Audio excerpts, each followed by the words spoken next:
Good morning. I'd like to welcome everyone to the September 23rd, 2013 meeting of the Rutherford County Regional Planning Commission.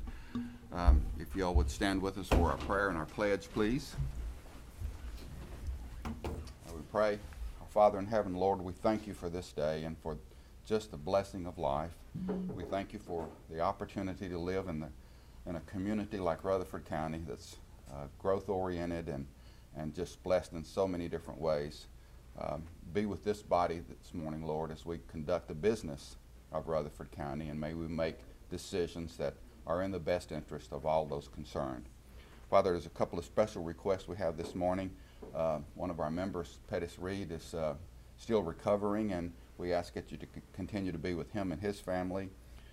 We also have heard recently that Steve Sandlin's wife is ill and will be having some pretty serious surgery here in the next day or so. We ask you to be with that family and see them through this crisis. Also ask you to be with Josh's family too, as he has suffered a loss here recently. And all these things we ask in Christ's name. Amen. Amen. Face the flag and repeat after me. I pledge allegiance to the flag of the United States of America and to the republic for which it stands, one nation, under God, indivisible, with liberty and justice for all. Thank you. You may be seated.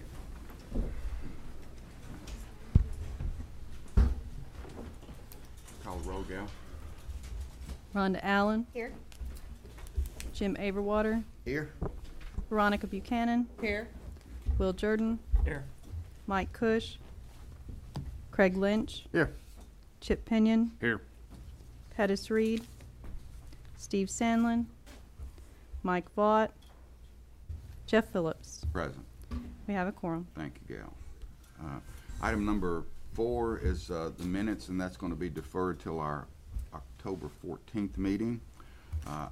Items withdrawn or deferred, it looks like item number 7, site plan approval for Lewis Downs pool site has been withdrawn. Probably will come back up next month. Yes, sir, I think so. We reviewed the plan and sent our comments to the engineer. The engineer's been trying to get a hold of the applicant for some information that he needs to make some of the revisions that were requested, and the applicant just has not been getting back in touch with them, is from what we're being told. So at this point, they just said take it off the agenda.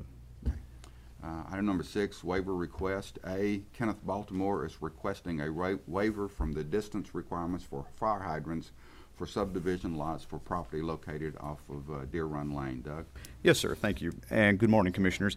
This piece of property is located to the south of Franklin Road. This is the plat that you see on your screens here, and there's also a copy of the reduced plat in your agenda packets. Just so you understand, although when we look at this, north is actually going down. So when I'm talking about this, if you think I've got it backwards, it's because everything's upside down. Just so you understand that. This property is on the west side of Deer Run Road, which again is right to the south of the Franklin Road Highway 96 intersection. As you can see, the applicant's proposing to divide this tract in 2 separate parcels right in this area. The closest fire hydrant's located approximately 2,000 feet from the property back along Franklin Road. Information provided by Consolidated Utility indicates that the lines in this area cannot support any more additional fire protection in the area. Now, with even though this is a minor plat, that it's 2 lots, the applicant understands that if the waiver is granted, they are going to have to come back through for plat approval for the plat itself from the Planning Commission. So that would be at a subsequent meeting, probably even at the next meeting, possibly, if this is granted.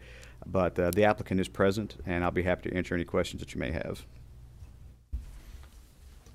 Zoom in a little bit here. Any questions for staff or the applicant?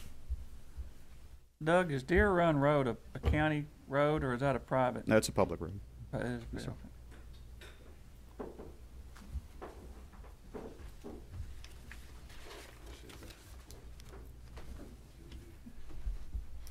Questions? I have a question. I see that Mr. Baltimore already there's 2 other lots that are already in his name. As we're looking at this, are to the right-hand side of it. And then there's a James Baltimore. I mean, when you start to get into 4 lots, this starts to feel like a developer as opposed to just a small Right, well, I mean, the applicant is, I'll have him, if it's acceptable to everybody, I'll have him kind of discuss these other couple lots as far as the status of those. But these are existing at the same time. And again, these particular lots here are accessed straight off the road. You know, these aren't being accessed off of any private easement or anything back in this area. I guess my concern is, we've talked about this before, how somebody will come and do, one or two at a time to kind of stay under the radar for major development. And the more I scan this, the more I see the last name Baltimore. And so I'm just curious, is that what we're doing here, or? I think this is all part of an estate, but again, I'll let the applicant speak to that. Okay. Baltimore, would you please come to the podium, please? Yeah, I was just curious about the development of the land, what the plans are, and the ownership, and how long you've been developing it, and breaking it into parcels. I've been on my property since '82, and the property that Dad left me behind my land that faces Deer Run, all it's used for is cattle and grazing of them that Dad left me. And then the other lot is to be deeded to my brother, which is gonna be used for the same thing. We're not planning on building Okay, anything like that on it. It's just land that Dad left us when he passed away. okay. I knew Mr. Baltimore. I'm sorry for the loss of your father. It's only been a few months ago now, it seems. It may have been longer, but this is just more or less trying to settle the estate and Right. divide things up the way he wanted it divided between the family members, is it not? Right. And the Baltimore family's been out there for ever. Hauled half of that county on school buses out there. Mr. Baltimore carried my wife to school every day for 12 years and stuff. But being as this is not a development situation, it's more or less just settling this up, as your father intended it to be. I'll make a motion to approve if that's appropriate this time. I'll I'll second it. second it. Motion to approve and a second. Any other discussion? All those in favor of that motion, please say aye. Aye. Any opposition? Motion carries. Thank you. Thank you. Mr. Chairman, Doug, is a situation not like this, but a guy had some land, he brings in two, next month he brings in two, is there a time lapse? Where you gotta wait a year before you bring two to get under the radar of that? Do we have anything like that? It's 18 months in stormwater. Yeah, for stormwater issues, it's 18 months. Now, I know under the zoning ordinance, when we updated the zoning ordinance, we put something in there to try to address that situation. In the new subdivision regulation, I know there's nothing in there currently. I'd have to go back and look at the new regulation, see if we actually put anything in there. But we have to be careful with how we word that, just because there's always those situations where if you just put a blanket statement out there, there's always those situations that might come up that are kind of exceptions to the norm, Yeah, that we sort of don't like want this. to, the unintended consequences kind of thing. But I understand your concern. We don't want to be in a situation where somebody's doing one or two lots and then do two lots again, and two lots and two lots, just to try to get under around the regulations. But let's take a look. We'll take a look at the new regulations. I just don't remember if we actually put anything like that in there this time around, but I'll see if we did. Is it possible to put some type of note on the approval that happened in case it did come back up again in 3 months or 9 months or 2 years? Is it possible for that to happen? I don't know if putting a plat note's probably the best thing. I think having a regulation that tries to address that's probably more appropriate than, because what I would want to avoid in that situation is having the appearance of being arbitrary. You put it on this particular plat, but for some reason you didn't put it on these two that you passed right after that. We wouldn't want to be in that kind of a situation where it looks like we're just kind of picking and choosing which plats we put it on. And you might not know how much they do on. Right, and plus that gets in, if whenever Eric and I, whenever we're not here anymore, another planning director, another county engineer get in, and they don't know the history of some of the things that we've been looking at. It's just better to have a plat note at that point rather than trying to keep track of which plats have notes on them. Okay. Thank you. Okay, it looks like we're at item 8, staff reports, and I think we have added to our agenda will be a little presentation by our Fire Chief, Larry Farley. We've been having a lot of discussion on the truck drives and the crow flies, and I think we'll begin to have some discussion on that this morning. So Are we ready for that, Doug? Yes, sir, I think we are. I appreciate you allowing us to have this on the agenda. We do have Mr. Larry Farley and Mr. Ken Honeycutt with our Rutherford County Fire Department, Fire and Rescue Department here.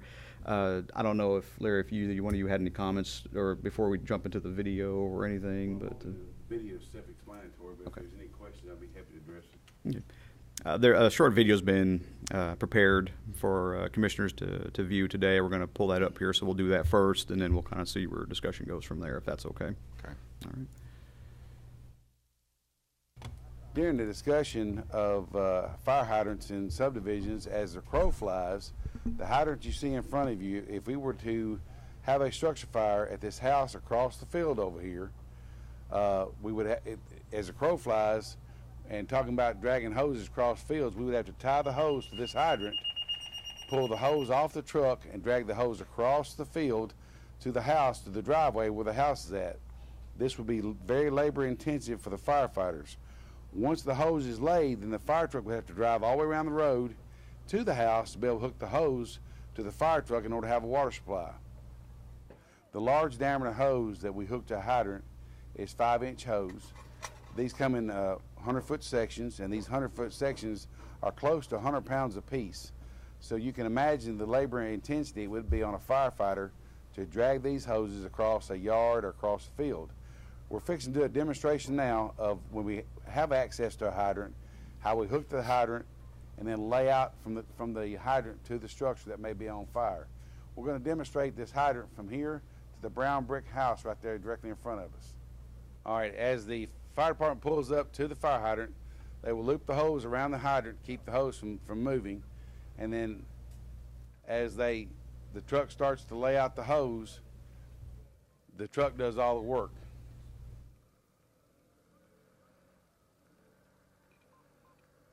This is a large diameter hose, comes in 100-foot sections, and as he lays out to the structure, laying out the hose, it rolls off. When we are able to tie to a hydrant that is within 1,000 foot of a structure, we take the hose, loop it around the hydrant, so when the truck apparatus gets to the structure fire, they start attacking the fire with cross lays or hand lines. While that's going on, another firefighter is at the hydrant, takes the caps off the hydrant, hooks the fire hose to the hydrant, and then charges the hydrant to send water to the truck. Then that quickly and that fast, we have an established water supply, so we can start attacking the fire and not have to focus on water supply or how we're going to get the water there. This right here is to demonstrate, to show you how much easier it is for firefighters and how much easier it is for us to establish a water supply in order to save somebody's structure.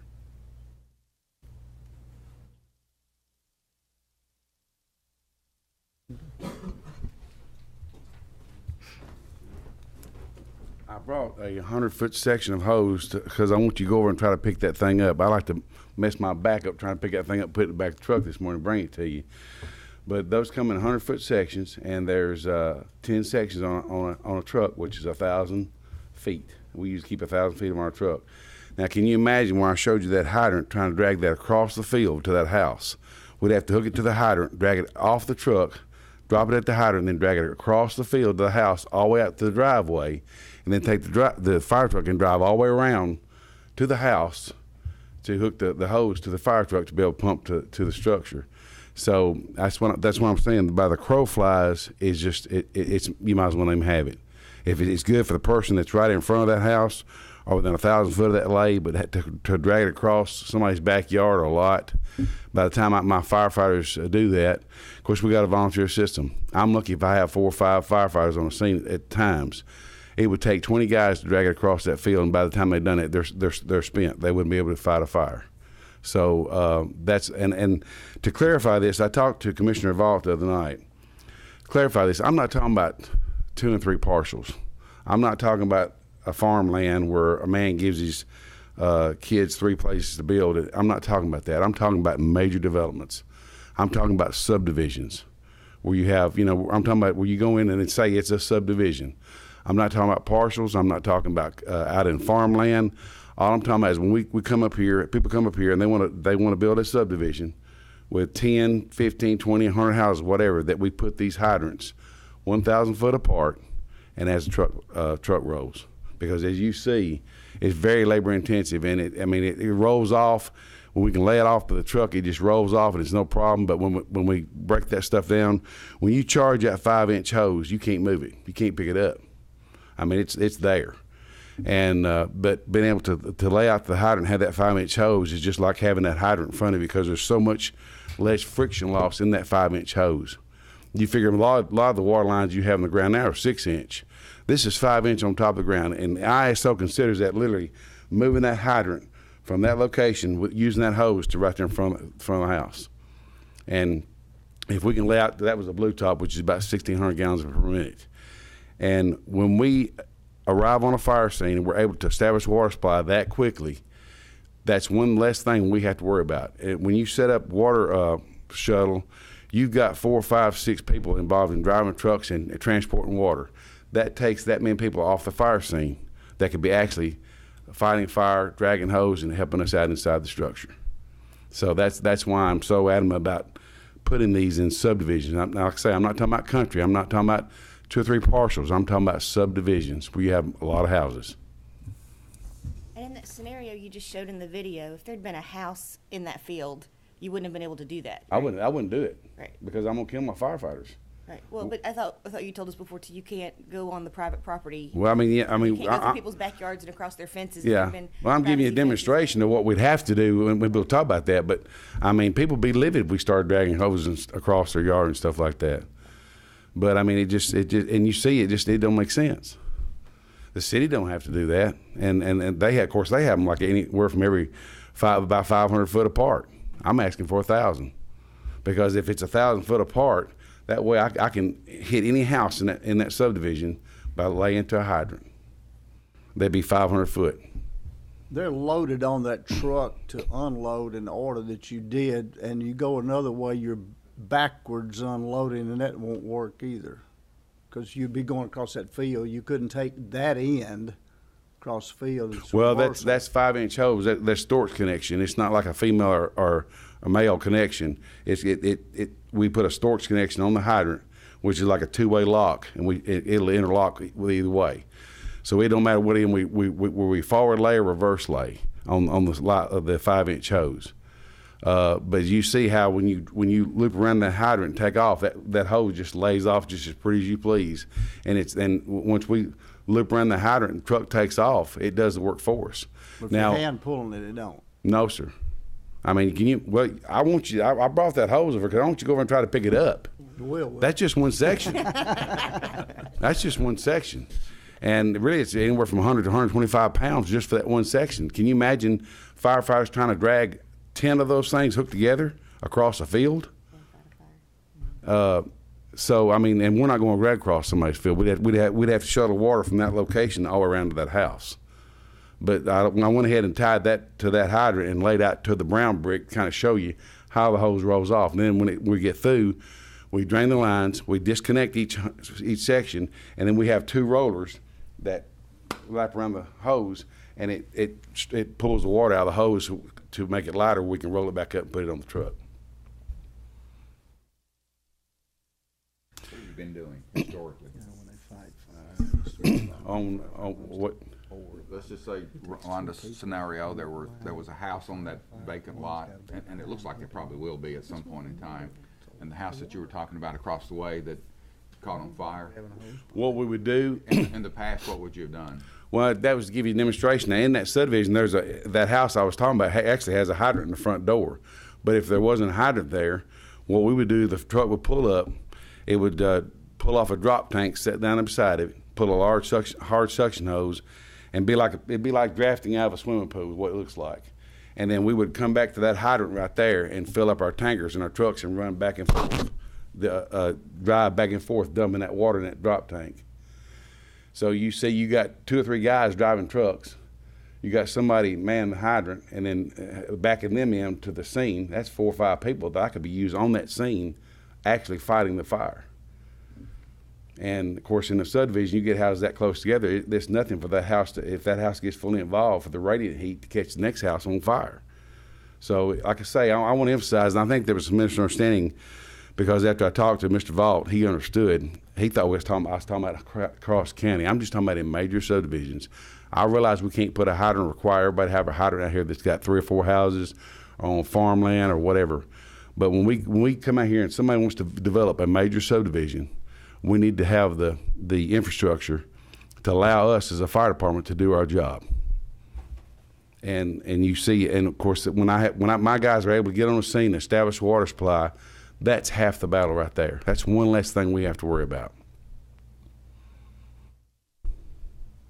Doug, what are our current subdivision regulations on how far apart the hydrants have to be? Just 1,000 feet. And it's the way that the regulation is written, it's the fire hydrant to the property. It's not. So we just got to between clarify the hydrants truck or drives and, Right. but we're not talking about, The structure. we're not talking about moving them any closer. We're just talking about clarifying how they're measured. Right, at this point. Now, I think what I hear Chief Farley saying is, and Chief Farley, correct me if I'm wrong, but our current regulations, again, basically say all lots have to be within 1,000 feet of a fire hydrant. I think what I hear him saying is he'd like to have that regulation say something to the effect that all fire hydrants have to be within 1,000 feet of each other in major developments. Is that pretty much what I hear you saying? Okay. So that would pretty much, I think that would accomplish what he's saying. Now, I also hear him saying that he really is wanting that to apply more to what we would consider a traditional subdivision. Now, when I say subdivision, I'm thinking in my mind anything that's under 5 acres. But what I hear him saying is, housing developments really is what he's talking about. We would probably have to figure out a way to amend the regulations to apply to those type situations, but not so much to the larger acreage area. Somebody carves off an acre off a 200-acre farm or something like that. We'd want to make sure that, that the regulations are appropriate for both. We're not saying that we don't want fire hydrants near those other other lots, the ones carved off of larger tracts. But from what I hear him saying, his concern is more with the larger housing developments and not so much with the smaller ones that we sometimes deal with. Could we not use the language of the major versus minor subdivision that we use now? with We 3 or 4? could. The only caveat that I possibly see there, and this may not really be as big of an issue in practical application, is that, under the old current regulations, it's based on number of lots. Under our new regulations, based on what you're doing, you could conceivably have a 2-lot major plat. Now, I don't foresee that happening too often, because most of the plats that we see when it's just 1 or 2 lots, you see existing roads, existing infrastructure. They're really just like that with Mr. Baltimore's situation. That probably would be still considered a minor plat, because really all he's doing is adding a property line. But I guess it is conceivable that you could have a major 2-lot subdivision if somebody was just extending some right-of-way or extending a larger line. But I don't foresee that being as big of a problem. So I think if we made it major versus minor, I think that would still. Because that would also exclude the partitions. Yes, ma'am, that would. Mhm. Because I guess my terminology was wrong, but I'm talking about. You have a street here, then you have a street behind it with houses. That's what I'm talking about. I'm not talking about 5-acre lot. You have 10 people down the road who's got 5-acre lots or 10-acre lots. That's not what I'm talking about. I'm talking we have a large amount of houses in one subdivided area. And I hope the video was helpful, because we've been trying to talk about this, and that just, to me, a lot of times seeing is better than trying to explain it. Through all this sprinkler discussion over the last several months, I've had several people come up to me and say, hey, if I go out and buy an acre somewhere out in the county and I don't want to put in a hydrant, I don't think I ought to have to come up and get a waiver. And the way it is now, you have to put in a hydrant. If you're not within 1,000 feet, or come get a waiver, correct? Yes, that's correct. And a whole lot of people say, hey, I'm doing it for my own use. Why am I putting such a hardship with that? So, and there's a lot of validity to that. You can only, we could tell people they shouldn't eat cheeseburgers too, but that's, or shouldn't drink alcohol or smoke tobacco. But on the isolated 1-lot deal for somebody doing it for themselves and not out doing a major development, I think people ought to have the right to make their own problems if they want to. And if that house burns, it's not endangering anybody else's. Endangering the one beside it. I've got some rental property. I bought 2 houses this summer. I'll just tell this little story because I just got a bill in the mail Friday, which really opened my eyes. These 2 houses are very similar, costs approximately the same amount of money and all, and one's got a fire hydrant about 200 feet away, and one doesn't have a fire hydrant for a mile. And my insurance bills came Friday. One was $480, one was $990 a year. That's $500 a year difference. And so people will figure it out on their own. You know, they get those bills, they might start looking at fire hydrants, but that's a personal preference on one individual lot. To give I you- agree with you on the major To place. get, and it's helping the people buy the homes too. That's a selling point. To give you an example, Royal Glen subdivision on Franklin Highway, out there's beautiful homes. I mean, we're talking 3,000 or 4,000 square foot. I'm probably close to $500,000 homes. I get called every day. They're actually 5.9 miles from the closest station, so that's right there at the entrance. Every house in that subdivision, their insurance is going from $1,200 a year to $3,000 a year, and they're calling me and lighting my phone up, and they're not happy. And there's nothing I can do about it except build a station closer to them. But see, these insurance companies are starting to crack down because of all these flooding out in Colorado, these hurricanes. They've paid out, and they're losing money. So they're making up. They're going out, and used to, if the underwriter said, well, this house is within 1,000 foot, they took the word for it. Now they want documentation. They want to measure from the nearest station to that house and how far. I have to write letters. This house is 4.5 miles or whatever to the station, and the name of the station, and I tell them it's 375 foot from a hydrant or 900 foot from a hydrant. That's the difference between $1,200 a year to that size home than $3,000 a year. And when you allow and build major subdivisions like this with these kind of homes, and you put fire hydrants in there, that also ensures them that they're going to be able to get a good insurance rate. So if you don't put them in there, they're going to be able to buy the home, but the insurance is going to be outrageous. And I mean, I tell the people that call now, I just tell them you're a class 10. And you're talking about, like I said in that meeting, I was prepared the other night when y'all was talking about sprinklers. The difference in a class 10 in my district is class 5. That's a difference of about $566 per year from a class 5 to a class 10. But you're talking about just a normal size house. These houses are 3,000 and 4,000 square foot. And it's literally, I've had 5 phone calls in this subdivision. They've gone from $1,200 a year to $3,000. And these people, they're beside themselves, and I understand that. That's a lot of money. I mean, that's more than almost tripled, really. So that's my proposal. Any more questions? I'm gonna take us off topic for just 1 second. Are you familiar with the technology that Commissioner Young was referencing that we hadn't explored? I think was it dry hydrants? Dry hydrant system. Yes, ma'am. We actually, after where Mr. Atwater lives, out in Eagleville, Trace Atkins, country community star out there, has got a pond that's got about 1 million gallons of water in it. We're working with CUD. They went out there because there's no hydrants out there whatsoever. And I think this is down the road from you, isn't it? They're putting a dry hydrant in that. And what that is, and Mr. Honeycutt's got a picture of it, they basically, if you get a large enough pond or lake or whatever, you can put just a dry pipe. You can pass that around. Just a dry pipe down in the ground and into the bottom of that lake or pond. And then what happens, it's not pressurized. It's just in there. In case of a fire, the fire truck pulls up to that dry hydrant, hooks a hard suction hose to it, and pulls a vacuum and actually pulls that water out of that lake. And that, of course, that fire truck would be stationary there during the whole time of the fire, but that truck would operate as a hydrant. Because they start drafting, they would be able to offload that water out of that pond to another fire truck. That's a dry hydrant. But you've got to have a major water source there. You can't have a pond that's wet in the wintertime and dry in the summertime. And of course, then the thing about it is who's going to pay for those? And of course, that right there would be something more advantageous to somebody who lives out in the country on a farm who has a big lake or pond and wants to create their own dry hydrant. But I don't see that. Is there anything we need to regulate? I don't see that's something that you can really put in a subdivided area. Well, the other question I have is, the scenario you just described would be permission from The landowner. private landowner Mhm. who's got that large body of water. You couldn't do this into, if you were on the river or, I wouldn't think because of stormwater, you wouldn't be able to tap into a public waterway to do this. Mhm. I wouldn't think. Is that right, Eric? It would just be permits. It's possible you have to go through a Good. permit process, possibly. Would an insurance company recognize this? I doubt it. Can you comment? You think they would? I think they will, yes. Think they would. Yes, sir. Because this is done all over the country. Are there enough water sources in the county where this is something that we've obviously overlooked as a body? Because when I heard it the other night, that was the first time I'd ever heard it.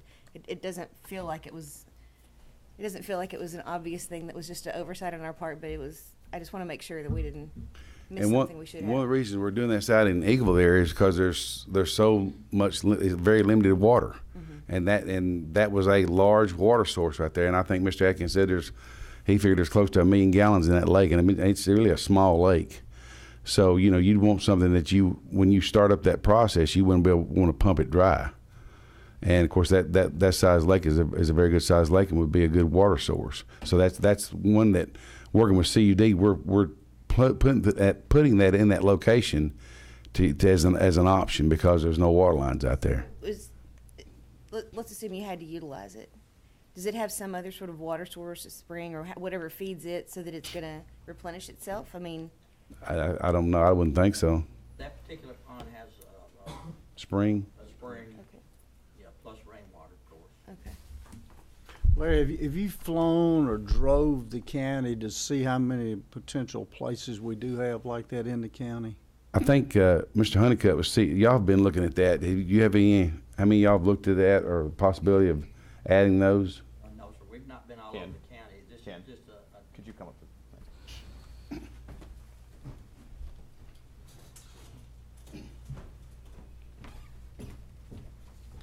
no, sir, that's not anything that we've been all over the county looking for, but, obviously when we're out and about, we do scout those areas to see what the potentials are. A good example would be right there on Highway 99. Of course, we don't need anything right there because we got good water supply there. But there's the head of the Harpeth River starts right there. And sources like that, and springs and maybe some rock quarries, but you got to be able to get to those. So theoretically, where we have a development somewhere in a rural area that doesn't have enough water for fire hydrants, possibly there could be a way, if there was a lake or something there, or they built a lake to come out in several different directions and have some dry hydrants pull out of that, and that could cover fire protection in a limited size development. I mean, theoretically. Like the quarry off of Ridley Earp Road over there. And it's much simpler if you're doing that on the front end when you're digging that source instead of going into an existing pond. That's a little more difficult to engineer. But and somebody get that building done. something where the lake is the center point of the development, they could pull pipes in several directions. I don't know how far these trucks would suck water from. If that pipe's running 1,000 feet or if it's running 5,000 feet, I mean, I don't know.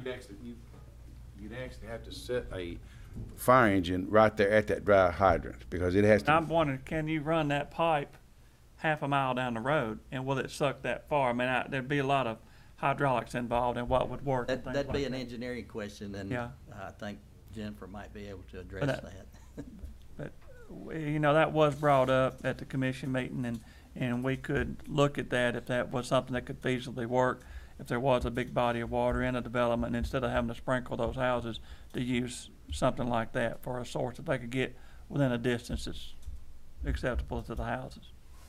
Well, like Chief said, this is a project we've been working on for a couple of months, and it's still just being developed, and, hopefully somewhere down the road, we can make that viable. Of course, what's the cost on the dry hydrant? The information I've got, and it's pretty simple, it's basically just, you really don't even have to put a fire hydrant, as long as you've got a connection there where you can hook the hose up, but probably somewhere around $500 to $1,500, depending on the length of the pipe, If the water source is already there. if the water source is already there. Now, if you had to dig the pond or to put that in, obviously that's gonna be more. And so if it's a private water source, would you go about getting an easement so that they couldn't rescind that permission, or? I think y'all signed. I would, I'm not an attorney, but I would assume you would have to do that, yes. You'd I have to think they make got that an legal. agreement with Mr. Atkins, didn't they? Yes, we were working on that. And then I know sometimes people will dig ponds and then they don't hold water. Correct. So would there be some way to, if you had to dig a new one, there'd be some way to test it out before, like would the pond have to be built maybe, or a lake or whatever have to be built a year before the houses were allowed? I mean, something to make sure it's gonna hold water? Yeah, I mean, I think, you know, you're gonna have to make sure that supply of water is gonna constantly be there. I'm not sure how to do that right now at this point, but yes, that's something that had to be studied to make sure that stays constant. Are we familiar with any other communities that use this? Or, and this will be our first one that we've They're done. used in other parts of the country a lot, but there's not really around here. Now, a lot of these rural areas have these that have a lot of water sources, but that's not something that's very familiar around here. Not they were- familiar with any around here. Okay, I just didn't know if there were other fire chiefs you could talk to, you know, where maybe they'd used it for new development or Look- man-made. Yeah, looking around, some other areas of the country where there's, you know, I guess the Midwest or some Nebraska, Kansas out there where there's a lot of flat land and everything is so spaced out, some possible good contacts. Well, I was just really hoping that you'd have somebody, you know, more like our topography, you know, Sure. all the rock we've got, and, you know, something more, that would be more similar to our region, I think would be a better comparison than across the country, but, And of course, if you have to go in there and blast to get that Right. pipe in there, it's gonna be more expensive than putting it in too. right. It's just an ongoing project that we've just, like I say, got started on, and It's new hopefully, technology, we're, you yeah. know. we'll hopefully it'll explore develop. It's what we're planning on doing. it. Okay. I could see us adding it once we gain some confidence in it, but, Sure.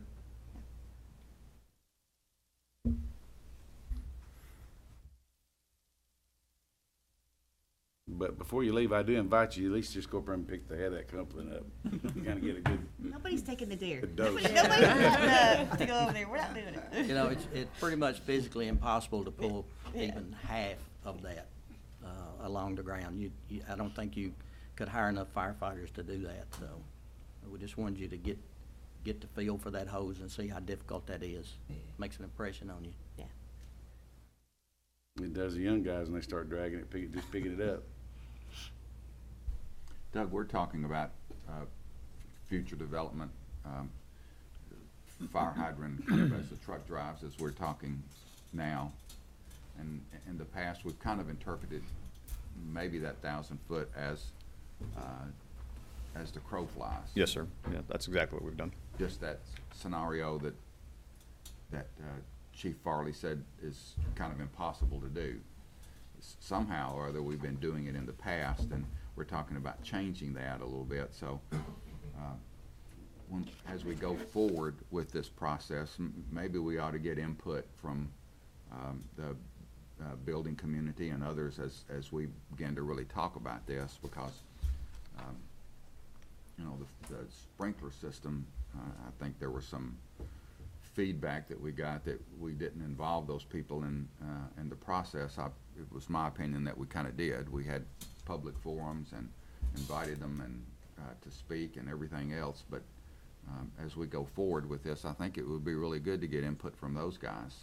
Yes, You know, sir. that what I'm hearing right now is that there are subdivisions that are out in the county that's being, I don't mean to say penalized, but are being assessed higher insurance rates, and those are the type of things that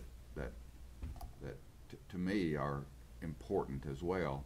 We're not talking about going back and rectifying some of those as the truck drives fire hydrants out in other subdivisions that already exist. What if a number of those homeowners in those subdivisions wanted something done? How do we go about? Is it just something that they're going to have to work out themselves, or how do we look into maybe rectifying some of those issues that have come up? I had a lady call me Sunday morning that lives off of 96 Highway in Two Hills subdivision, and they do not have any hydrants in there. And she wanted to know, could we get CUD come out and install a hydrant? And I said, yes, ma'am, you can, but it's going to be about $4,600. And she said, they just won't come out and install it? I said, no, ma'am. I said, they have to buy them too. And I said, most of the time in new developments, the developer puts those in place. And what a lot of people have done, I've talked to a lot of people about this and gone to homeowners meetings, is try to encourage the neighbors to get together, pool their money, and raise that money to put that hydrant in location, and then try to locate it in the best possible location where it serves everybody who contributed. And that's pretty much what a lot of people have done in the past. They just, figure out how many homes it will cover and then each divide that money up to cover the costs. So for folks like you were talking about a minute ago that had those nice homes, if there were no homeowners association, it would be wise for those guys to pool their resources and solve the problems internal. Yeah, and that's pretty much because once the development's been built, the developer is pretty much, I assume, is done with that deal. So if they're not put in from the start, and that's why I'm trying to alleviate this now. If they're put in when they develop the subdivision, then you can place them where you need them. But the ones who don't have them, and there's a lot of subdivisions out there across the county that have subdivisions that have no hydrants, and that's what I recommend to people, because just get together and pool your money, and a lot of times you have a fire where there's a major loss in a subdivision, then people they get motivated to get together and pool their money and do that, and that's pretty much about the only way to do that, unless somebody just wants to come out of pocket and put one in their front yard.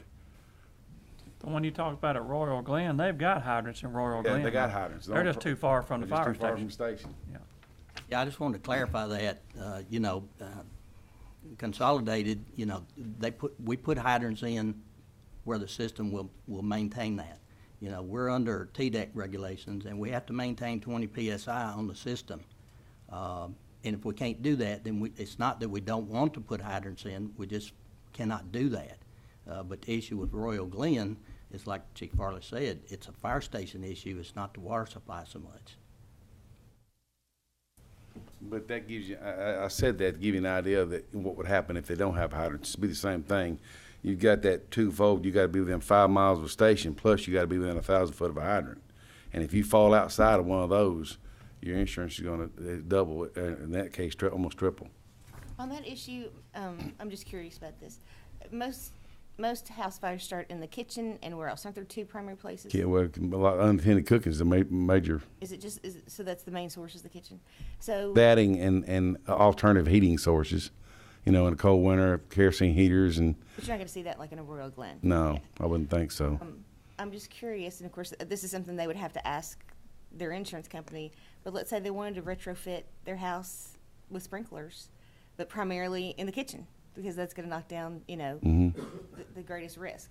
So I'm just wondering if that's anything that you could suggest. Maybe they inquire with their insurance company just to see, because we can't build fire stations within 5 miles of everybody's house. That's just not going to happen. So I'm just trying to look at ways to offer them their own sort of problem solving. Well, and let me give you some history on that. When Salem Blackman, which is now Rutherford County Fire Rescue Station 2, is on Old Salem Highway. If you remember, out on 96 Highway, right across from Frank Road Baptist Church, Salem Blackman was located right there. Mm-hmm. Well, the person who owned that property went up on the rent, and they couldn't afford it, so they had to move. So, and I think that person had sold the property and for a lot of money and really needed them to relocate. So when they was in that station, they was in 5 miles of that subdivision and covered them because they were on 96. But when they relocated to the only property they could find at that time while they were a volunteer department over in Old Salem, that put them just outside of that 5 miles. So if they had been able to stay in that location, that major subdivision would have been, and I think that was the case when that subdivision was developed. But once that station moved, then it changed the whole ballgame for those folks. Commissioner Allen, I'd like to address your question on the fire prevention in kitchens. They do make, like, similar to Ventahoods that are dry systems that would dump powders on the fire rather than water, because as I'm sure Chief Farley will tell you, I don't think you want water on a grease fire. And these can be retrofitted in houses very simpler and much safer than sprinkler systems. Well, if you're familiar with the little burners they put up under buffet tables, the light candle, they're about that size, and they actually have them. You can buy them, and they're magnetic. They put them up on your hood, and if the fire on the stove reaches a certain temperature, those things will release and so you can buy stuff like that. But the thing about it is, when you're talking about insurance, though, they want that water source. But that is something that he's true. That is something that you can utilize to help save your house. And of course, I recommend people have a fire extinguisher in their kitchen, located pretty close to where they can get their hands on it to put a fire out. But he's very correct about that.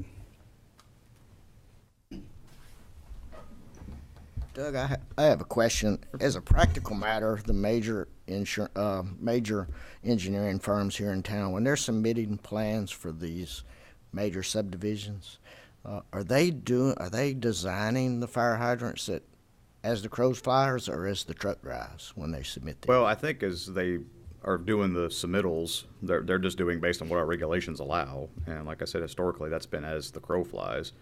So now they also have to work with the water provider, which in a lot of these subdivisions typically CUD, as far as the hydrant placement. Some of the plans we may not actually see actual fire hydrant placements, but there'll be a note on the plat that'll say something to the effect of fire hydrants will be installed per county regulations and per CUD requirements or something to that effect.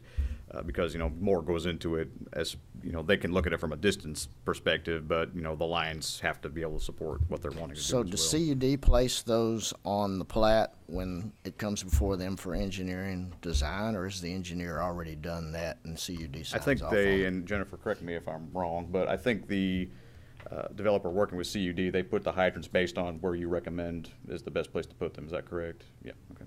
And CUD just uses as the crow flies. That'd be my guess, yes. Mhm.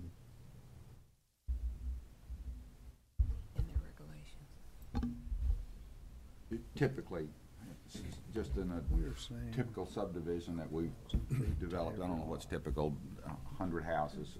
Okay, that's More. 2,000 feet apart. 'Cause you got two Typically, long how many hydrants. more Catch 1,000 fire feet, that's hydrants are we 3,000 talking feet. about? He's talking about every Truck 1,000 flies feet. versus truck drives versus crow flies? Guess.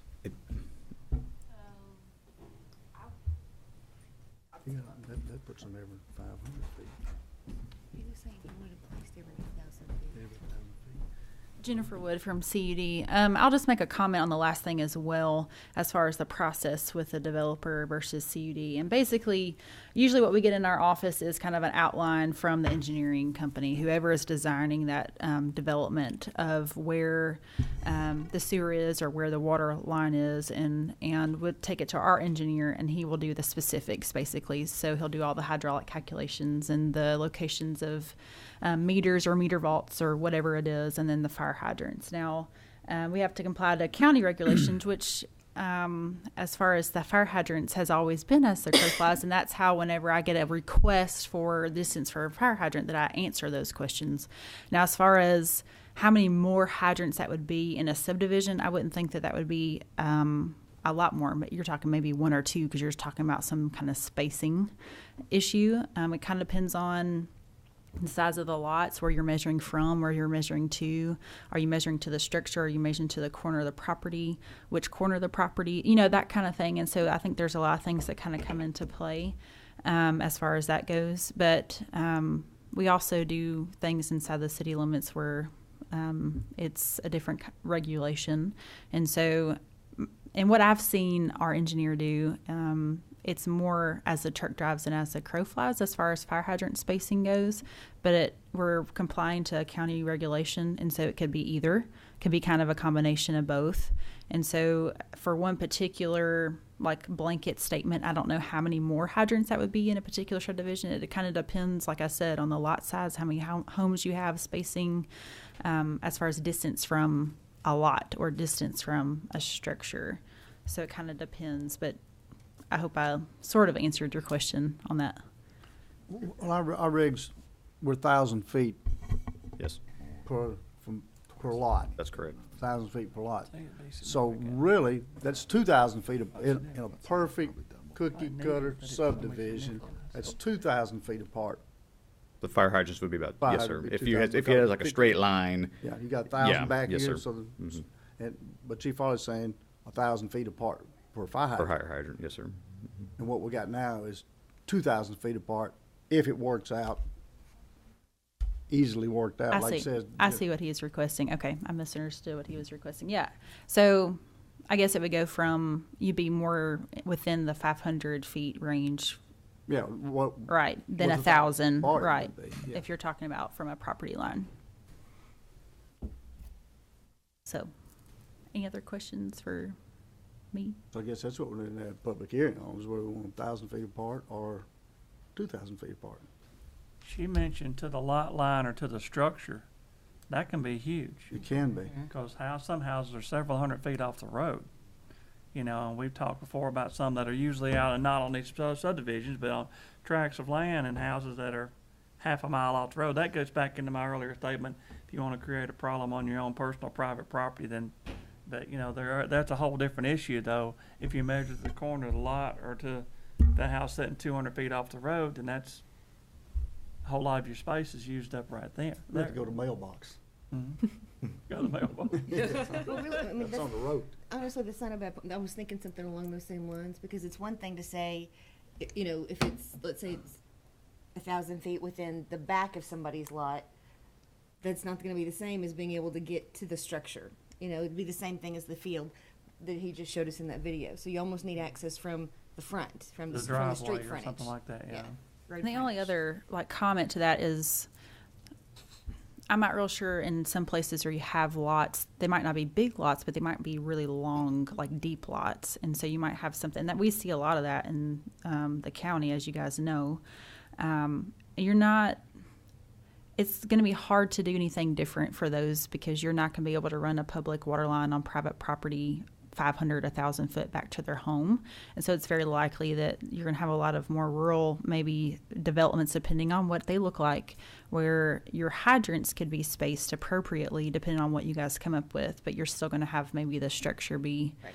I'm not really sure from a fire department standpoint how they would comment on that particular, but as far as the water line goes, we don't make it a practice to run 1,000 foot of 6-inch on somebody's private property for maintenance purposes and water quality issues and those kinds of things. So, and maybe hydraulics as well, because a lot of times they go uphill. The further off the property, they're a lot of times in the rural parts, you're going up in elevation as well. So it makes it harder to maintain hydraulics. Yeah, I don't think you need to go on their private property. That wasn't what I was saying. Right. Just along the road frontage, yeah. But along the road frontage.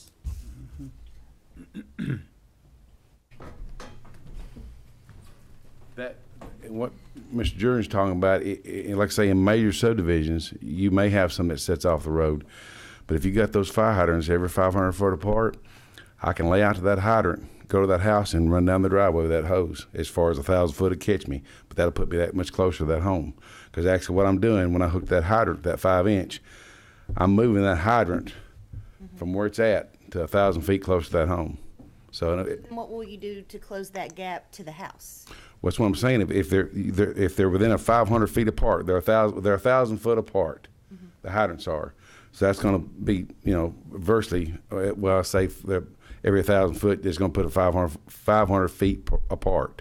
So that 500 feet that you're saving by putting them close together will allow me to drop the hydrant, go down the road, and turn in that driveway.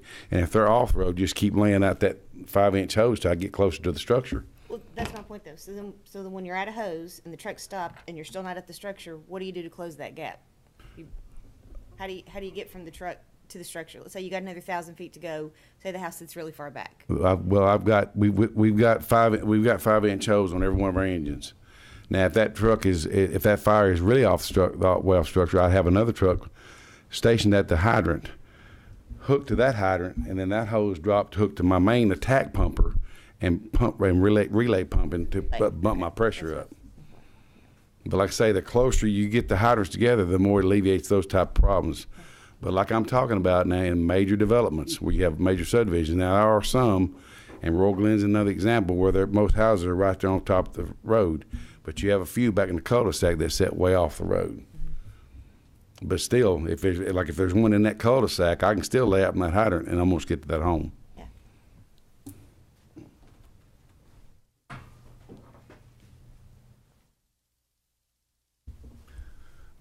Chief, back to that insurance.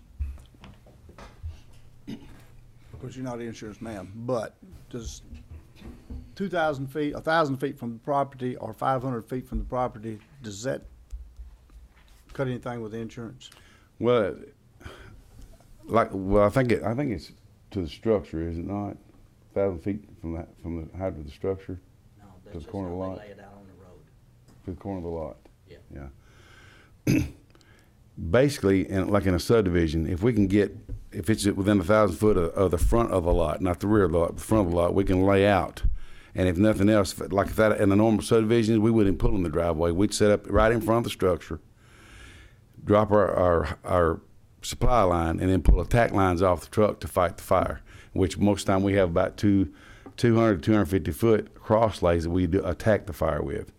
What we're talking about is supply of water. So, you know, if we can get it within 500 feet or 1,000 foot to that corner of that lot in a normal subdivision, then, you know, we're good to go. But an example you started with on Royal Glen, they have the fire hydrants, they're just too far from a station. So they're still being penalized insurance-wise. Yeah. And hopefully, as the county fire department grows, we'll be able to locate a station at some point in the future closer to them to be able to help that, because there's a lot of development going on out there toward the end of the county line. I mean, it's just a big county. We're not gonna have fire stations 5 miles apart everywhere you go. It's just not gonna happen. Yeah, basically. And of course, as the city gets bigger, then that may allow us to do a little bit better job of locating our stations outside the city limits. But for the most part, I hate it when people call me and I have to tell them that they're a class 10, because I know what it's going to do to their budget. Right. But I agree with Will. There's a certain level of personal responsibility that they take when they choose to build somewhere too. But that's different, like you even said, for those, 1 or 2, home setups than a major subdivision. Well, I mean, like I say, if you're in a subdivision and your neighbor's house catches on fire, you hate that for them. But when it starts catching your house on fire, then it's a problem. Yeah. And, when you're building on rural area, like 2 or 3 lots, like if Will wanted to give, say he had 3 kids and he give all 3 of them a house, they understand that risk. And probably, and more likely, they're going to be on 5-acre lots. That's not going to be a problem with radiant heat. But in a subdivision, we have had fires where the house would get pretty much gone before we got there, and it would start the other house beside it burning, and we'd come in and start protecting our exposures, because there wasn't much we could do for the structure that was burning, so we had to protect the houses on both sides. And like I say, this fire hydrant would just give us that. The quicker we get on the scene, the quicker we can drop it to get a water supply, the better, more we can save, the better job we can do. And of course that helps. And you put them closer together there, that's going to guarantee that everybody's within that 1,000 foot, and they're going to get that best insurance rating. But I want to reemphasize, I'm talking about major subdivisions. I'm not talking about parcels. I'm not talking about 5-acre lots. I'm talking about in a normal development.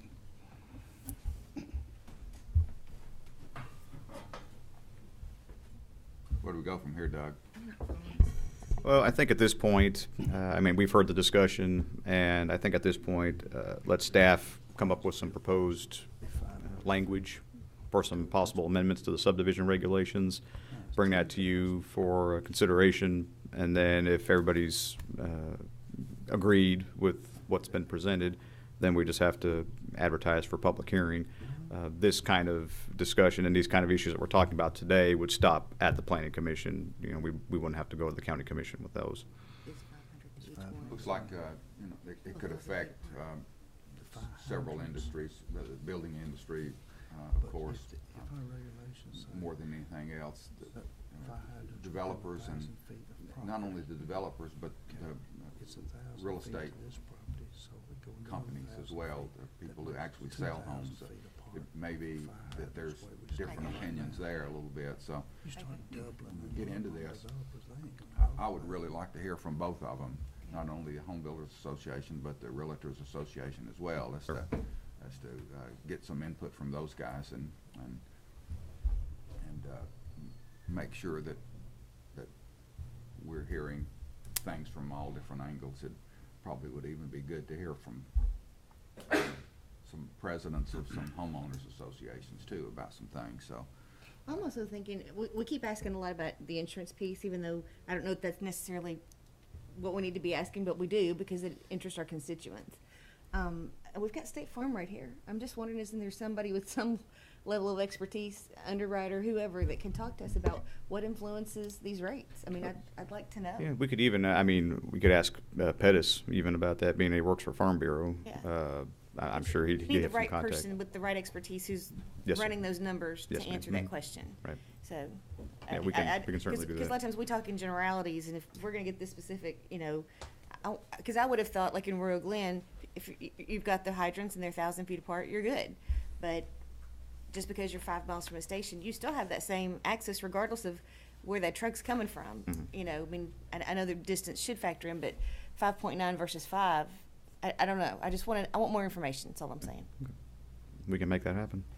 But even though they are outside the station, I mean, outside that, when we get there, I mean, you're not talking about that much further. Right. We've got a water source, so Right. we're able to fight that fire. So, I mean, although it don't help on the insurance, it helps us. It helps with the public safety, which Yes. is primarily our concern, but we keep talking about the insurance, so we're just trying to be practical. Yes, ma'am. Yeah. And Mike Gentry is one of the ones that has called me a lot, and I'd be glad to ask him to come over and speak to you.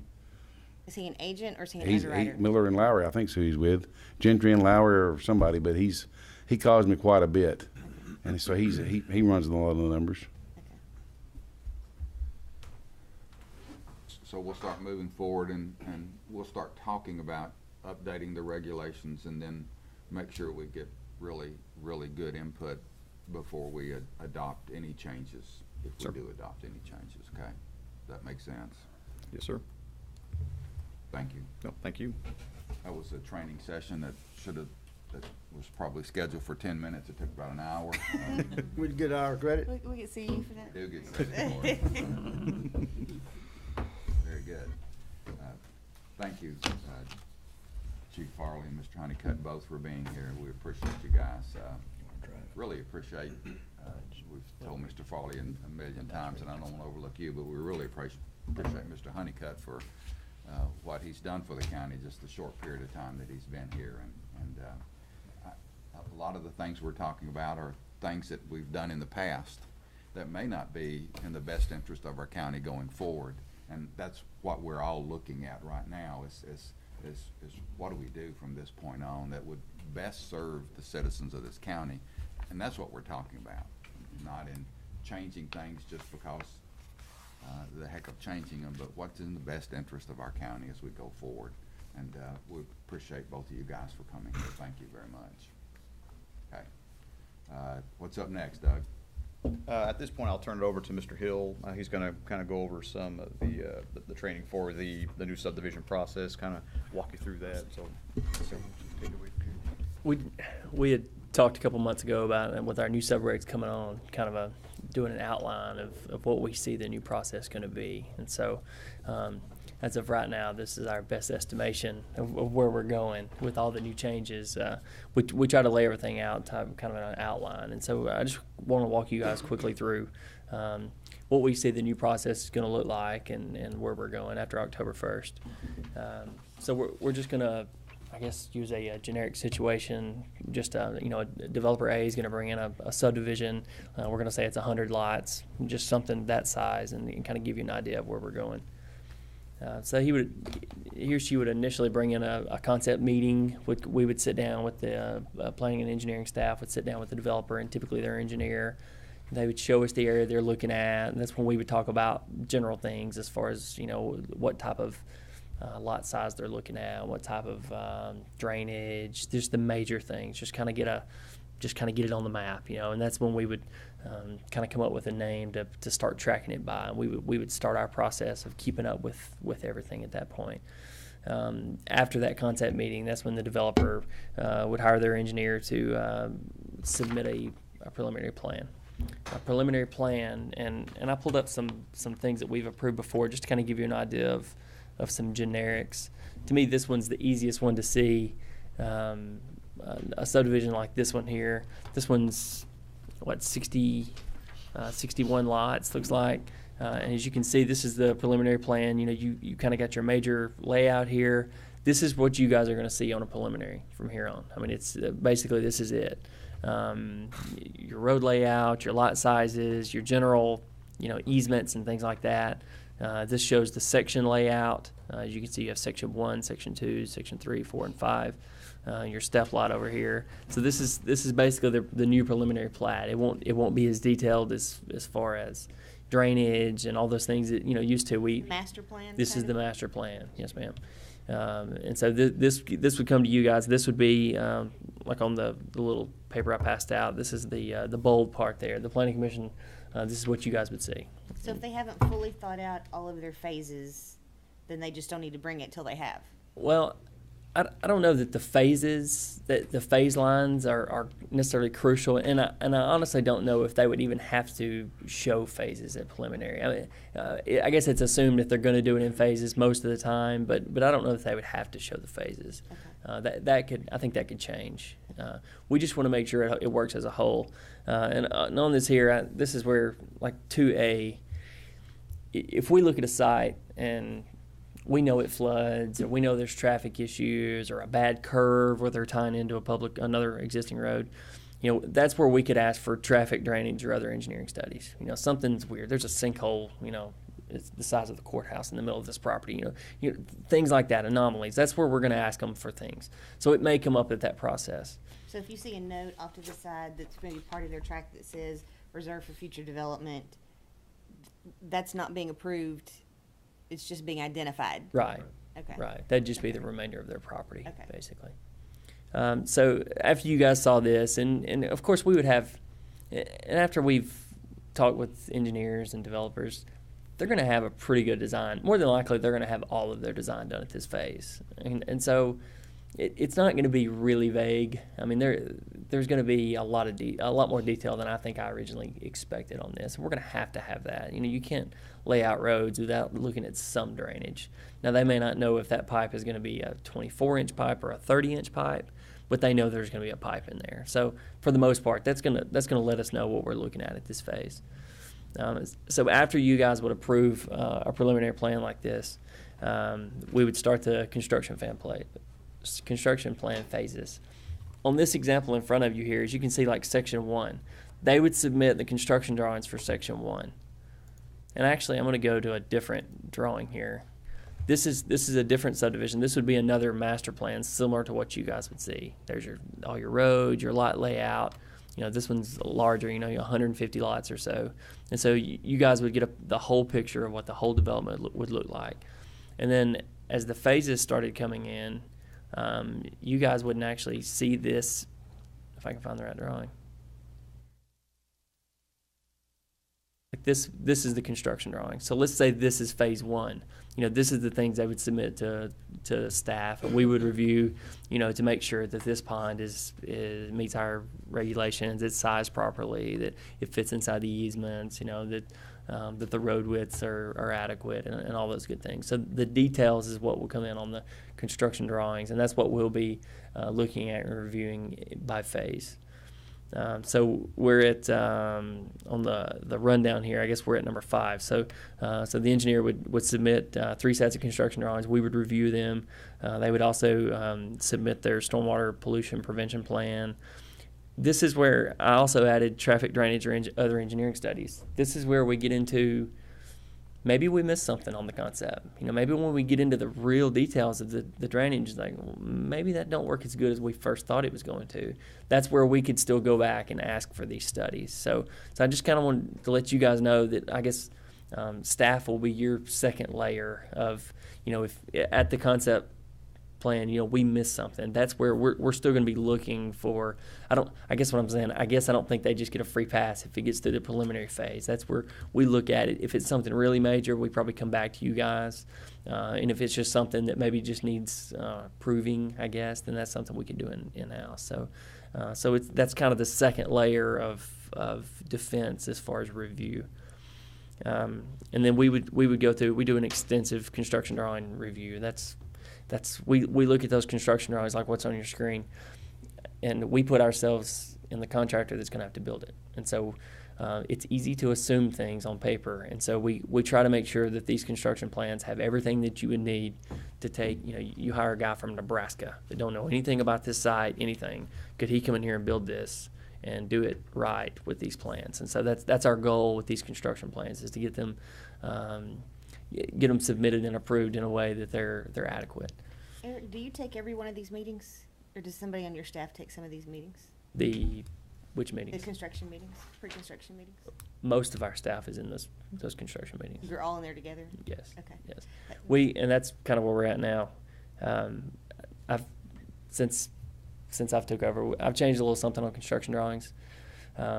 Construction drawings are a sheet of paper that have a cover page that get distributed, and you never know who's got them, and sometimes they get updated, and some copies don't get updated. So we do a pre-construction meeting. When everything's right, I stamp the front cover and sign it approved, Okay. and those are the only ones valid. Okay. And so, because we've had mess ups in the past where a contractor will have an old set of plans, and they think they're doing what's right, but they're building something that's not approved or not, or it's been changed. So we're trying to do that. We're trying to kind of weed that out by actually stamping and approving plans. So it has my signature on the front. So Do you have like a checklist or anything that you go through so that every single one of these meetings, you remember to ask, pretty much. And KDP, our stormwater engineer, pre-construction meetings are required. TDEC requires us to do that now, so it's not even an option for us anymore for the stormwater side. And so we have to do certain things. And I tried to write some of this stuff out here on 7.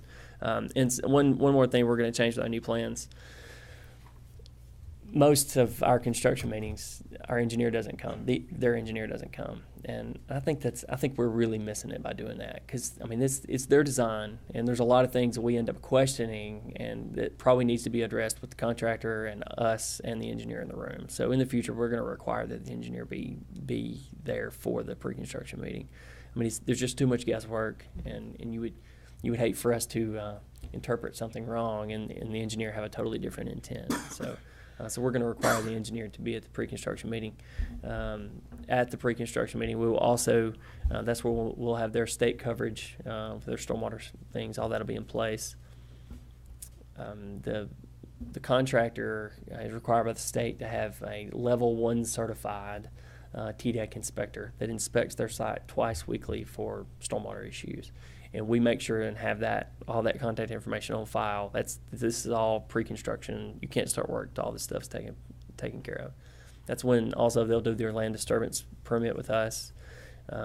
We have a maintenance agreement that we've been doing. It started this year in March through our stormwater program. We're gonna tweak that a little bit. The maintenance agreement is going to stay the same, but in the maintenance agreement, if you read it closely, the engineer is actually supposed to submit legal descriptions for all of the stormwater infrastructure that's going to be maintained by whoever's signing this maintenance agreement. And so we're going to get the engineer to submit legal descriptions of all these, the ponds and the ditches, the things that the HOA are putting on paper that they are going to maintain. We're going to make sure that we have all that tidied up. Right now there's some guesswork to it, saying that we'll maintain all the stormwater infrastructure. That's a broad term. So we're gonna try to narrow that stuff down. Any other permits that would be required, we would get at the pre-construction meeting. And also something that's in our new regs is, and this is the start of our bond process, and a lot of communities do this. When the engineer submits pre-construction drawings, they're also going to submit an itemized cost of basically what it's going to take to build this. This is the beginning of us starting our bond process. We don't do a bond at this stage yet, but it's the beginning of it. Is it the cost of infrastructure alone, not the houses? No, just infrastructure. Just infrastructure. Yes, it'll be roads, pipes, Yeah. ditches, things like that. We won't use that for the bond right now, but we thought it would be best. We went back and forth, but we think it'd be best to get those costs now at this phase of the development, and then we'll review them later. We'll get there in a second. When all that stuff is reviewed and everything's good, we'll end up getting 10 sets of construction drawings. That's the ones I'll approve and sign. And then the developer is going to we'll keep 4 sets, and the remaining sets will go to the developer to distribute to his contractor, utility companies, things like that. Number 10, and we've been doing this for most of this year, but after the pre-construction meeting, this is where it used to, it was just like, okay, go to work. And so, but with our new stormwater regulations, it's just not that easy. So what we do after our pre-construction meeting is we can release the contractor to go put in the erosion and sediment control, silt fence, the erosion ills. On these plans, there's a initial, this right here, this is the, these EPSC, erosion prevention sediment control plans. each construction drawings has these, and it shows basically, okay, we need silt fence here, we need erosion matting here. The things that have to be put in first, we require those. That'll be the first thing the contractor can do. So they'll put those things in. They'll contact our office. We'll come in and inspect them. And as soon as we say that all their erosion and sediment controls in, we give a notice to proceed. And so that's how the state kind of wants us to do that. That's how they know that the erosion control is getting put in. That's how we have verification. So we will actually give a notice to proceed, and after that, the developers they can start building. So after they start building, that's where Stormwater Department and our new inspector John Cortez, he's here with us today. He's our new stormwater inspector, excuse me, and he will be going out monthly as our requirements. We have to inspect these sites monthly. The contractor has to inspect these sites twice weekly. And so we will be doing our checks. They should be doing their own checks. And so that's when that process will start. TDEC will also occasionally inspect at this time. That's when our road inspectors and stormwater inspectors will be going in periodically. That's when we're just making drop-in checks, meeting with the contractor, make sure everything looks right, it's going well. And then 16 there, the developer their contractor will contact our office at critical junctures when they are finishing their subgrade and it's ready for our office to do a proof roll. They'll contact us to arrange that. When they're getting ready to put stone down, asphalt down, all those things, that's when they'll contact us. We as always, we will still do our proof rolls. It's a tried and true method of checking to make sure that what they've put down is structurally stable at that time. We have changed a little bit. A proof roll is only good for so long, and so we've set the policy that if you do a proof roll and it rains before you're going to do whatever next, then the proof roll is no good. So we're trying to a proof roll is a glimpse in time at what you're looking at, and when it rains and you add moisture to the subgrade, everything changes. So we're trying to at least start tying down some things to make it where it's a little bit easier for us to regulate what's on the ground and the quality as we go. At this point, in this generic subdivision, they're probably going to have their roads are going to be cut in. They're probably going to have stone down, and typically they're going to have their first layer of asphalt. So they have, which is called binder. So they're going to have their binder down. Almost all their stormwater infrastructure is going to be in place, their ponds, their ditches, all that stuff. At this point, they're really close to selling lots. To sell, they don't have any lots yet because there's no final plat. Until a final plat's recorded, it's still just one big tract of land. So they're gonna start preparing their final plat. So they're gonna submit a final plat to engineering. We review it. It would come to you guys. When you guys approve that, after final plat approval, that plat sits up there at Gail's desk. That's where it's at. Before Jeff and Doug and everyone else signs it, which is kind of the final release of this plat, and also we would release it to get recorded, there's a couple things that have to take place. One of those is a performance surety, the bond. And in our new regs, we have our bond section went from small to large, and it spells out a lot more things. We still basically require some type of a bond, a letter of credit, cash, basically, are the three options. So that would have to be in place. That's where, when we talked earlier about the engineers submitting that cost, that itemized cost of the development, that's where we're going to look at, and I set the bond amount. Okay, I want to start all this with I'll set the bond amount. But we will look at that itemized list and look at what's in place and what's not in place. The actual bond amount will be that original cost. Like nothing's been built. That's the actual bond amount. Now we can reduce that amount, and they don't have to actually give us a surety that's for that total amount, but the bond is for the total subdivision. So the minimum amount that we'll do will be 110% of the costs. We have learned through hard lessons that those numbers they're just not one-to-one. And so even though it may just cost, you would think 100% and 100% would go together, it just doesn't work like that. By the time you have to go back and fix things, and you just need a little bit of a safety factor there. So the original bond amount is basically going to be 110% of the cost of building the subdivision. If the developer wishes to record a final plat before all the improvements, if the developer doesn't want to go through and put final topping and everything down, which most of the time they don't, then they're going to do this bond. The most that we will reduce a bond is 50%. That's been our current policy. So in theory, this developer we're talking about that has everything down but the final topping, they're going to put a bond up for about 50% of the total cost that we're going to keep on file as our performance/warranty bond. We'll get into in a second, for the remaining improvements. That's how we prevent they sell lots, they start building houses, and that final asphalt topping, and the developer moves to Tijuana, and we don't know where they're at. That's our surety to the people that we're letting build these lots early, that we're going to finish the road. At this time, I put a note there on the bottom of I.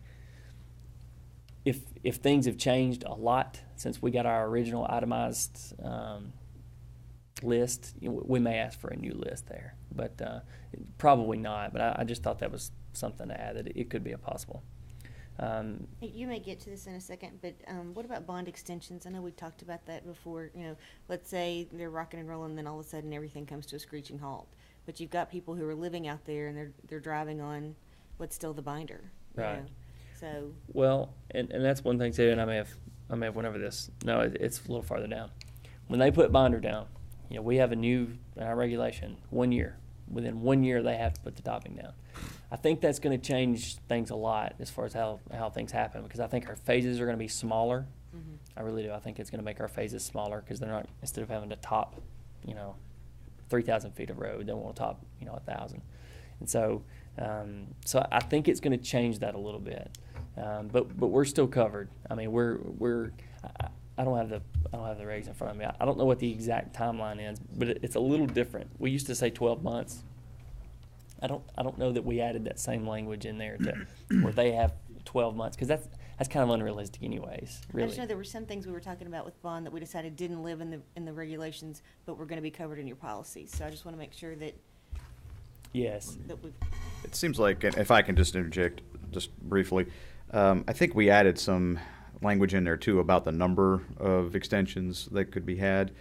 I know currently there really is nothing, especially when it comes to plats, but I think we put something in for bonds too, that they could extend. I mean, pretty much they could extend indefinitely, but we actually put some language in there, and I'm like Eric, I just don't have it right in front of me to memory. I don't even remember if it was that many.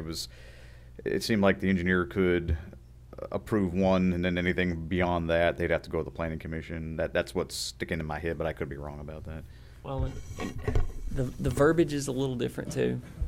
We have all of our bonds are auto renewing, so they don't expire. Okay. So I don't know what to renew. You see what I'm saying? Mm-hmm. Now, in the extension portion of the bond phase, the 1 year requirement we have for topping, we do have an extension process for that. And the reason we did that, let's say 1st of November, this developer puts their binder down this year, and then next year we have a cold winter, and we don't want to put asphalt down when it's cold. So instead of making that person put down topping in a situation that we don't like, we might say, okay, I have the authority to give 6 months. Okay, that would get us into the spring. That should clean things up. And then at that point, for whatever reason, if they're asking for more time, they can come to you guys and ask for 6 more months. So the maximum is going to be 2 years, and that's going to take 2 extensions. Okay. So if you'll see B, 21B, performance agreement in place. I guess you learn through bad experiences sometimes that we need to do things better.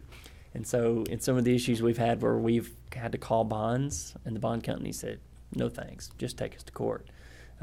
We've learned through attorneys that we need to have a performance agreement. A performance agreement is basically the common sense verbiage of what a bond does. Hey, I'm a developer, I'm wanting to build these roads, and I'm going to put up X amount of dollars saying that I will, and Rutherford County can have that money after so much time. And it's literally just the way I understand it. It's just the common sense verbiage of what a bond does. So Metro does that. It's pretty common verbiage. It's a legal document where we've been working with Josh to get that ironed out. So at this point with the bond, before we would let them release lots and start selling lots, we would require a performance agreement. This is also when we do as-builts. We've talked before. We've required as-builts since I've worked here. almost 10 years, and they were here. That was in the regs a long time ago. We've just never done it, and so we're gonna October 1. We're gonna start that. It's a must. I mean, we don't. What's on these plans on this screen and what happens in reality is never going to be exactly the same. And so on some of our stormwater infrastructure, we may go back 3 sections from, 3 years from now, somebody may come back and do another section of this, a different engineer, developer, and they want to use some of these numbers, and those numbers may not be right. So just to make sure that we have the most current information, that's the intent of the as-built. This is also the point where they would pay the development tax. The HOA would be functioning as it says on the plat, and those are always different situations. But we just want to make sure that the HOA is developed and it's functioning. And then any other fees, any other administrative fees would have to be And paid. then with the HOA, many times the developer is the HOA until X amount of the lots are sold, and then he hands it over to them. Right. So do we have any communication once it's handed over? No. Because because that group's accepting a lot of responsibility. So They are. But Is there anything that we could attach? I don't know, information sheet, something that we could give the developer so that when he hands over responsibility, that sheet goes with it. Because I'm sure they're going to get legal documents.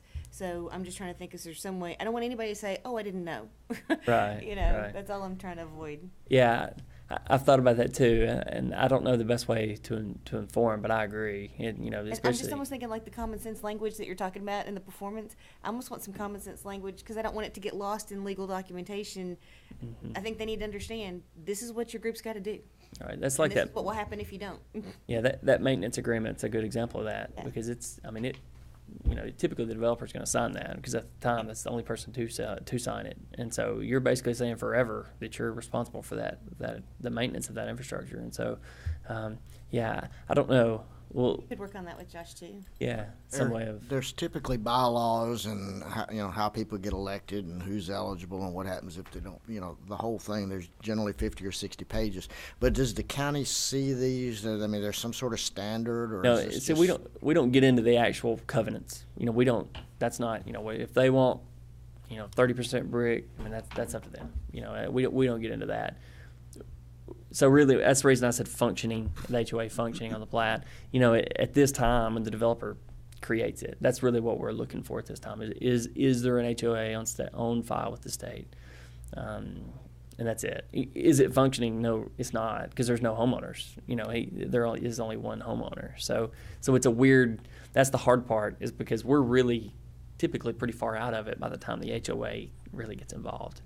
And so Which that's my concern. yeah.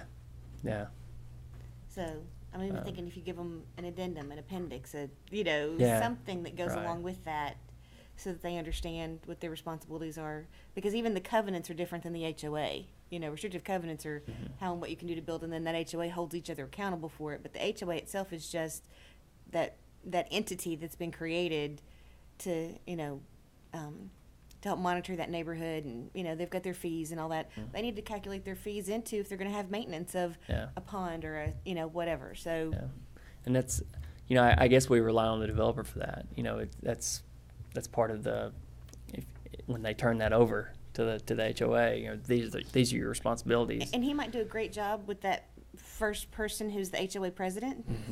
But what happens when you get number 2, number 3, number 4? I just want there to be something in writing where everybody understands this is what our group is accountable for, and this is what happens if we don't follow through. And these are an HOA is so varied. We have some HOAs Well, and we that put different responsibilities on them depending on that development. That's right. But some are basically non-existent. Some are,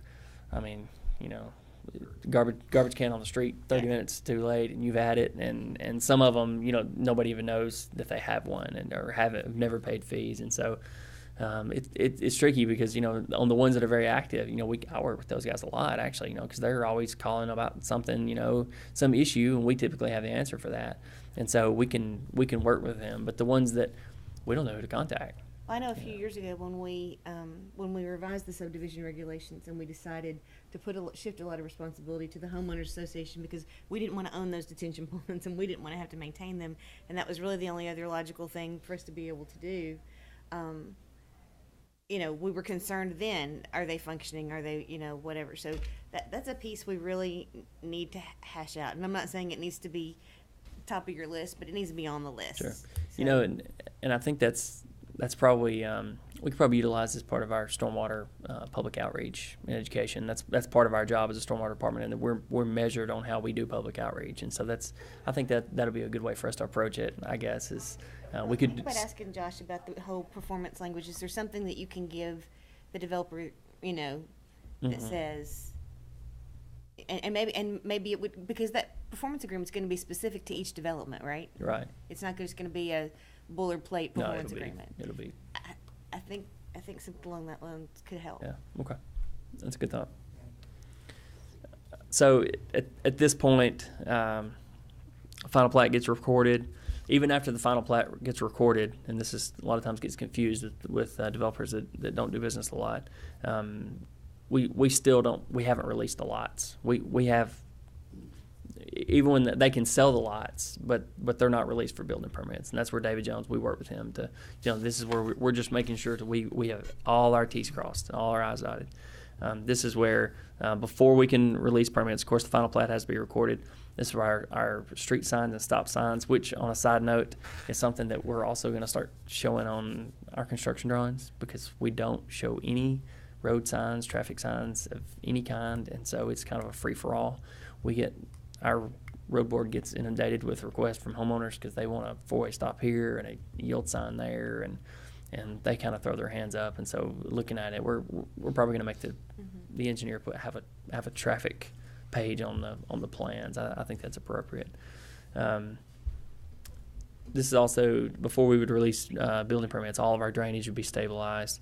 CUD, if they're on a step system, CUD has to give us basically a letter stating that the step system is functioning. You know, so we're not releasing lots that don't have any kind of sewage. And then the roadway at minimum in 4 inches of base stone.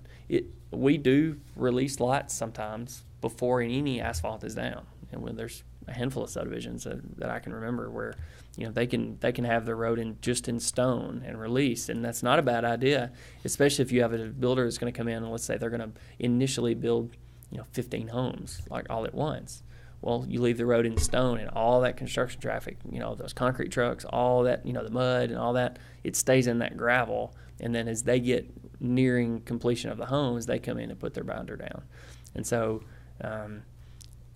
it puts more emphasis on our bond, making sure that we have an adequate bond in case we have a developer that leaves town, that these 15 homes that are brand new paint smell, are on the ground, that they have adequate infrastructure.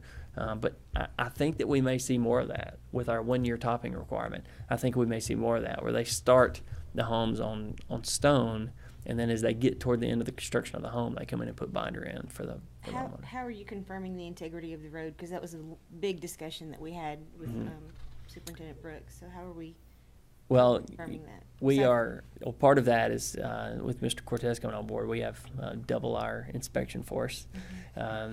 And so more eyes on the ground, and also and Mr. Brooks, working with him, he helps us a lot. We work together closely on inspection and watching, and we're actually doing more materials testing now. That's kind of our first emphasis, is to make sure that when we're asking for 6 inches of pug mix, that we're getting 6 inches of pug and not 6 inches of pea gravel. How do you know that? Just by the visual inspection, or? And sticking a bucket under that truck and sending it. We're doing some third-party testing, and so it's probably going to take somebody having a really bad stone and somebody having to dig up a lot of that stuff and take it off and bring some good stuff in to really change the way people do things. But we're not getting, I don't want that to sound wrong. We're not getting horrible stuff, but sometimes pug mix is basically a crusher run that has a certain moisture content to it.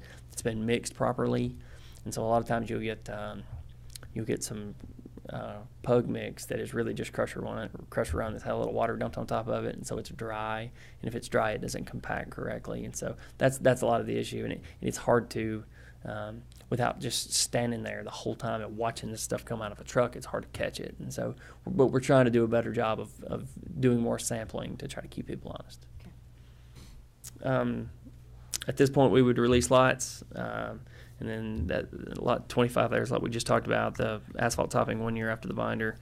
1 year after the topping, our department will do a final inspection on the topping, make sure all the infrastructure looks good, and then we will the bond that we have in place, we will keep in place for 1 year, and it'll be a warranty period where we're just basically gonna make sure everything holds up. And so we think that will also help. That's another attempt to try to get a better product, because I know if I'm building something, if I've got to make it last 6 weeks, you might cut a corner, but if it's got to last a year, it's going to show up 9 times out of 10. And so we're going to do that. And then after a year, the developer's engineer will provide a certification of completion, which is something we stole from the city. They do, where they basically get the city to go, or get the engineer to go out, re-inspect everything, make sure everything looks to be in order, and then they provide us with a stamp letter saying that, yeah, everything looks good.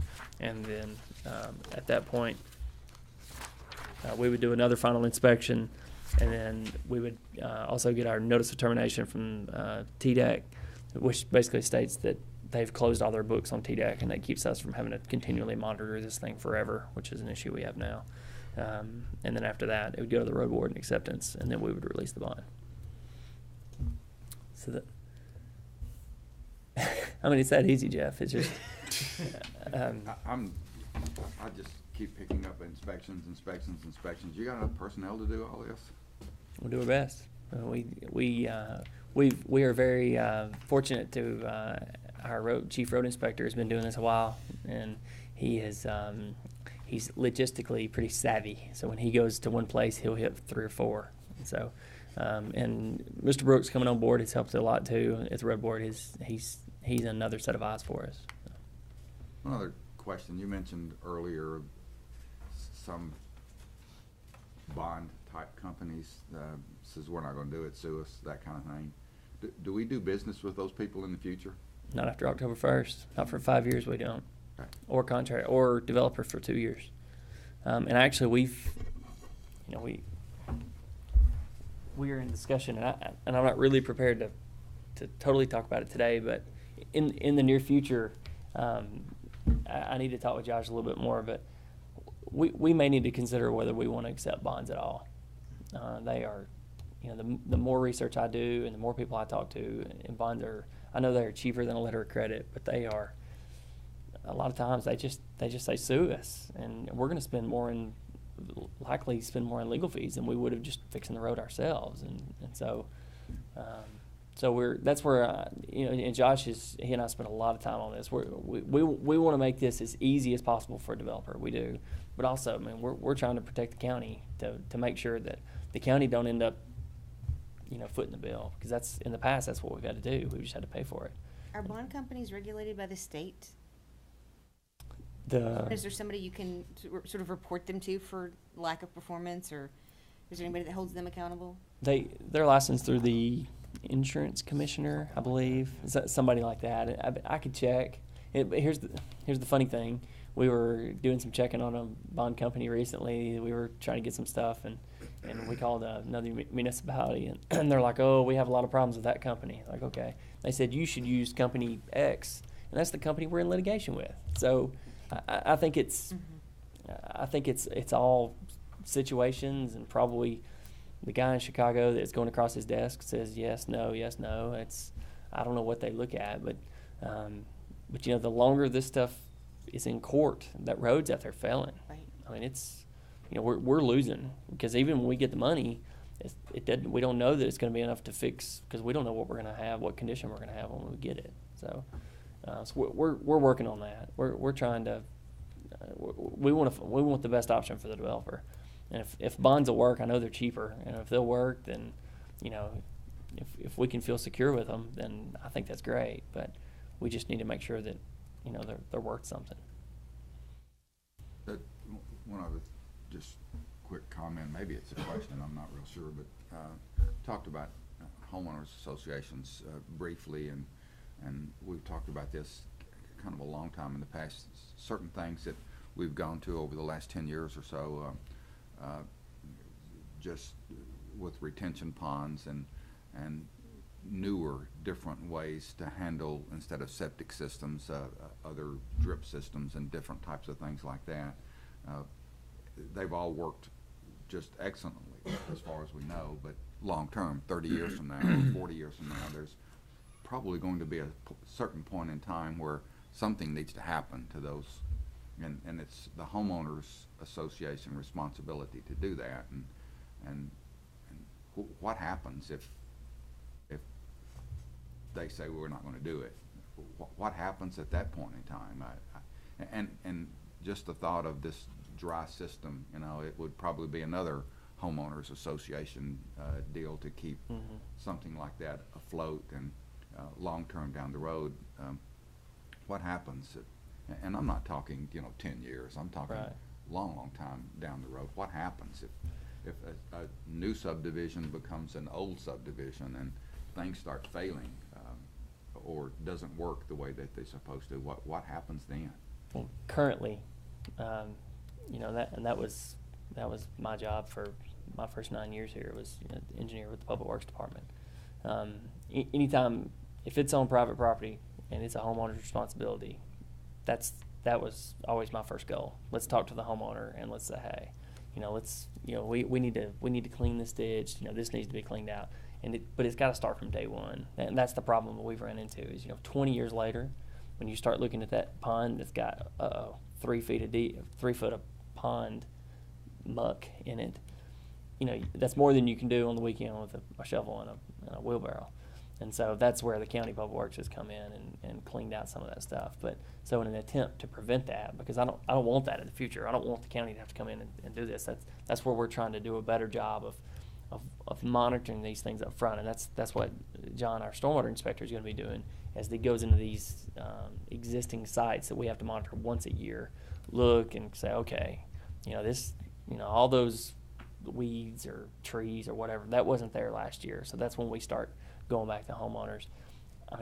That's all I really know to do is to really attempt to make the homeowner to do their part, maybe with the help of an HOA if possible. But the problem is that after 20 years, most HOAs are gone. Yeah. They're on the books, but Right. they're not existent. So, I guess our game plan for right now is to try to stay on the consistent, stay up front, and educate people that you cannot let this stuff go. That you got to maintain it constantly.